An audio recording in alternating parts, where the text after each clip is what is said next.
Hello dear student, welcome to life science concept. तो student again मैं आपके लिए सीएसआई एमसीक्यू लेकर आया हूँ। यह एमसीक्यू आपका जो लास्ट में जो एग्जाम हुआ है सीएसआई नेट का, सीएसआई नेट जून 2023 में आया हुआ एमसीक्यू है। सेक्शन 4 का एमसीक्यू है, बहुत ही ईजी एमसीक्यू है। ये एक जो अपन अलग से यहाँ पे टेबल लेकर आए हैं, इसको कंसिडर नहीं करना है अभी आपको क्वेश्चन कंसिडर करना है। ओके, तो अपन क्वेश्चन देखते हैं क्या बोल रहा है। क्वेश्चन क्वेश्चन बोल रहा है the recognised family of PR protein in plant and their activities are listed in column X and Y respectively. So which one of the following options represent all correct match between column X and column Y? तो आपको एक तो पता होना चाहिए what is PR protein. पहली बात, PR protein. तो जब भी हम प्लांट हार्मोन जो पढ़ते हैं, सैलिसाइलिक एसिड, सैलिसाइलिक एसिड जो प्लांट हार्मोन है, प्लांट हार्मोन, यहाँ पे हम क्या देखते हैं, इन द प्रेजेंस ऑफ, अगर कोई पैथोजन अटैक करता है प्लांट को, अगर कोई पैथोजन ने प्लांट को अटैक किया तो यहाँ पे क्या होता है, आप क्या देखोगे, यहाँ पे आप देखोगे कि यहाँ पे एक जीन प्रेजेंट होती है, ये डीएनए मान लो, और यहाँ पे जीन है एक पीआर जीन। पीआर जीन के लिए यहाँ पे पीआर प्रमोटर भी होता है, ठीक है। फिर यहाँ पे लिखता हूँ पीआर और शॉर्ट में लिखता हूँ पी प्रमोटर। पीआरपी का मतलब है पीआर प्रमोटर। इस पीआर प्रमोटर पे एक प्रोटीन आके बाइंड करके होती है, लाइक जिसको बोलते हैं हम टीजीए, और इसके ऊपर बाइंड करता है हमारा क्या, एक फैक्टर जिसका नाम होता है क्या, एनपीआर। जिसका नाम होता है, यहाँ पे एक फैक्टर आके बाइंड करता है जिसका नाम है क्या, एनपीआर, एनपीआर 1। ये सब आके बाइंड करते हैं, तो उसके बाद में आप देखोगे एनपीआर बन के बाद में यहाँ पे बाइंड करेगा कौन, हमारा आरएनए पॉलीमरेज, आरएनए पॉलीमरेज। तो क्या होता है, जब भी डिजीज होती है प्लांट को, तो पैथो या कोई भी पैथोजन अटैक किया है, तो उस कंडीशन में सैलिसाइलिक एसिड क्या करता है, प्लांट हार्मोन क्या एक्टिवेट करता है, सार एक्टिवेट करता है। सार मतलब सिस्टमिक एक्वायर्ड रेजिस्टेंट को एक्टिवेट कर देता है, और जिसकी वजह से क्या होता है, सैलिसाइलिक एसिड हार्मोन सिग्नलिंग जो चल रही होती है, वो क्या करती है, पीआर जीन का ट्रांसक्रिप्शन करती है, और इसका ट्रांसलेशन करके इससे प्रोटीन बनाती है जिसका नाम होता है पीआर प्रोटीन।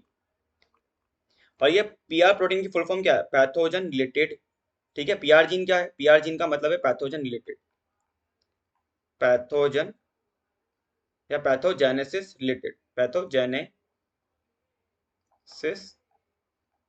रिलेटेड, ठीक है।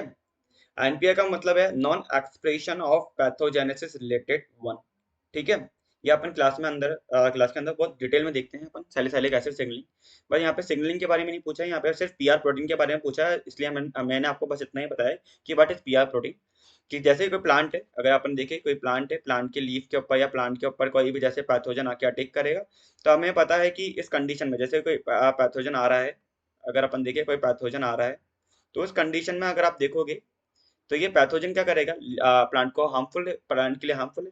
तो उस कंडीशन में क्या करते हैं, प्लांट पैथोजेनेसिस रिलेटेड जो जीन होती है, पैथोजन रिलेटेड जीन होती है, उसको एक्टिवेट कर देते हैं with the help of salicylic acid hormone signalling, plant hormone signalling. So ये पीआर जो प्रोटीन होती है, ये बहुत सारी टाइप की होती है, लाइक पीआर 1 से लेकर के, अगर आप देखोगे पीआर 1 से लेकर अगर आप देखोगे पीआर 14 तक आपको देखने को मिल जाएंगे। और इन हर एक पीआर प्रोटीन का काम अलग अलग होता है, like for example like PR 1 का काम अभी तक, प्रॉपर्टीज अननोन है अभी तक, ठीक है। टाइप और मेंबर हम यहाँ पे दे रखा है, लाइक टॉपिको के अंदर पीआर 1 ए देखने को मिलेगा। पीआर 2 की बात की जाए तो इसकी प्रॉपर्टी है बीटा 1,3 ग्लूकोनेज है। पीआर 3 एक तरह से काइटिनेज टाइप का होता है। पीआर 4 भी chitinase type first and second ही है। पीआर 5 क्या है, लाइक थोमेटिन लाइक प्रोटीन है। तो ऐसे करते हुए ये सारी की सारी आपकी एक लिस्ट है, आपको पूरे के पूरे इनके काम याद करने पड़ेंगे, क्योंकि सीएसआई इस पे क्वेश्चन पूछ रहा है तो हमें याद तो करना ही पड़ेगा ये। तो देखो क्वेश्चन क्या है, लाइक पीआर टू का काम क्या है, तो देखो यहाँ पे देखो पीआर 2 का काम क्या है। पीआर 2 का काम है यहाँ पे बीटा 1,3 ग्लूकोनेज काम है। तो बीटा 1,3 ग्लूकोनेज मतलब पीआर क्या है, 1 ही है। पीआर 3 का काम क्या है, काइटिनेज। तो पीआर 3 क्या है, यहाँ पे देखो, ये देखो काइटिनेज है, तो ये भी एक तरह से सेम ही होगा। पीआर 6 का काम क्या है, देखो पीआर 6 का काम है प्रोटीज इनिबिटर है एक तरह से, और यहाँ पे भी लिख रखा प्रोटीनेज इनिबिटर। ओके, मतलब ये एक तरह से क्या है, ए ए क्या है, ए फर्स्ट है, बी सेकंड है, सी थर्ड है, एंड फॉर PR10 का काम देखो, PR10 का काम है राइबोसोम, ये रहा PR10 का काम है राइबोसोम इन एक्टिवेटिंग प्रोटीन है। तो मतलब राइबो न्यूक्लियस लाइक ही है, मतलब कि राइबो न्यूक्लियस मतलब कि एक तरह से RNA लाइक हो गए। तो राइबोसोम क्या है, राइबोसोम भी तो RNA प्लस में प्रोटीन ही है, तो एक तरह से क्या कर सकता है, राइबोसोम को इनएक्टिव कर सकता है। तो PR10 भी क्या हो गया, मतलब यहाँ पे डी क्या हो जाएगा, इसका काम हो जाएगा फोर्थ, तो डी क्या हो जाएगा फोर्थ। तो यहाँ पे अगर आप ऑप्शन देखेंगे यहाँ पे हमारा, तो यहाँ पे जो आंसर यहाँ पे करेक्ट आपको देखने को मिलेगा क्या हो जाएगा, देखो A1 है बी थर्ड गलत हो जाएगा, A1 है B2 है C3 एंड D4 है। यहाँ पे एकदम बहुत ही इजी क्वेश्चन था, तो इजी आंसर है इसका। ठीक है, ए थर्ड होगा नहीं, A4 होगा नहीं, तो ये तो वैसे ही इनकरेक्ट हो जाएंगे। तो आंसर हो जाएगा यहाँ पे क्या, A1 B2 C3 and D4। तो ये हमारा क्या है आंसर। ठीक है, सेकंड क्या होगा हमारा आंसर। तो आई होप आपको ये क्वेश्चन अच्छे से समझ में आ गया हो, कोई डाउट ना रहा हो। इनकेस कोई भी डाउट है तो आप कमेंट बॉक्स में लिख के बताना। ठीक है, अगर क्वेश्चन अच्छे से समझ में आ रहे हो, डाउट अच्छे से क्लियर हो रहे हो, तो लाइक करो, शेयर करो, सब्सक्राइब करो। All the best for your exam. Bye, take care.